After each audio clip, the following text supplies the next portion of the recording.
po muna natin ang lahat ng Pinoy na mahilig sa beauty pageants. I'm sure, kilalang kilala niyo po ang mga naglalarong Binibini Beauties ngayong gabi at leading Red Hot Rebels with 99 points.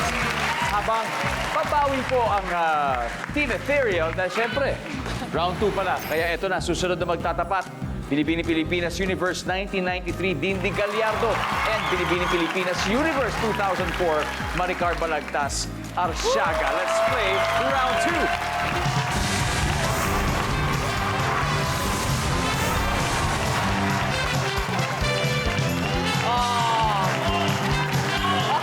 Wow. Good luck, good luck. Top 6 answers on the board. Paano mo i-describe ang sinihan sa isang taong hindi pa nakakapasok sa loob nito? Miss Dindy. Madilim. Madilim. Nandiyan ba ang madilim? Top answer kaya ito. Oh, yes. Top answer. Pass or play? Play. All right. Miss Maricar, balik muna tayo.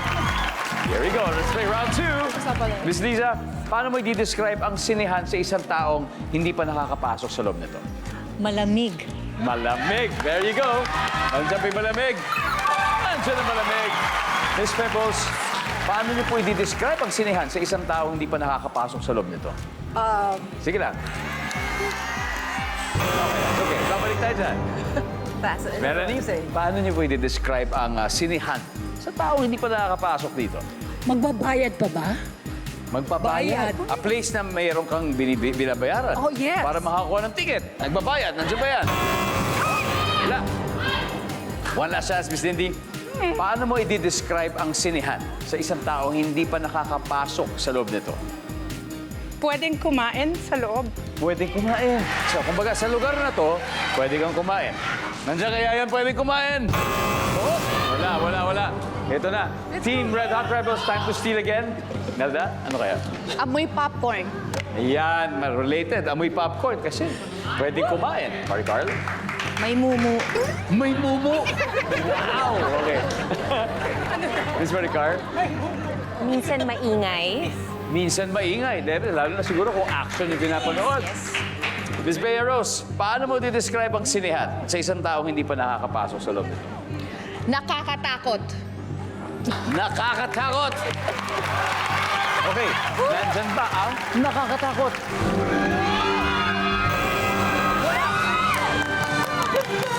Who got the points?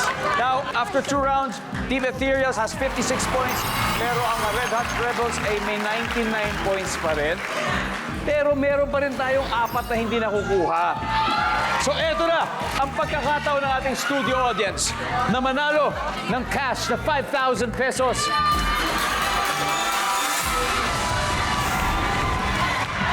Okay. Simple lang.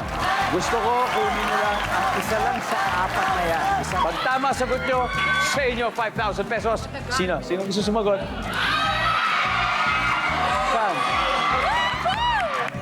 Naka-jacket? Okay. Brother, ano pangalan natin? Adrian Pablo po. Adrian. So, paano mo i-describe ang sinehan sa isang taong hindi pa nakakapasok sa loob? Kailan ka huli nakapasok sa sinehan? Ha? So, paano mo i-describe yung sinehan sa sarili mo? Ha? Malaki po. Ha? Malaki. Malaki. Alin lang malaki? TV po. Wow. May TV doon?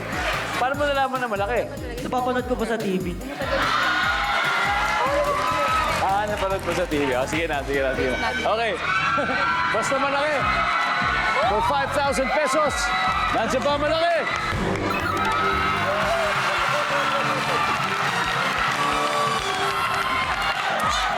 Congratulations, pare. 5,000 pesos. Thank you po. All right. Number 6, please. Number 5. And finally, number 4.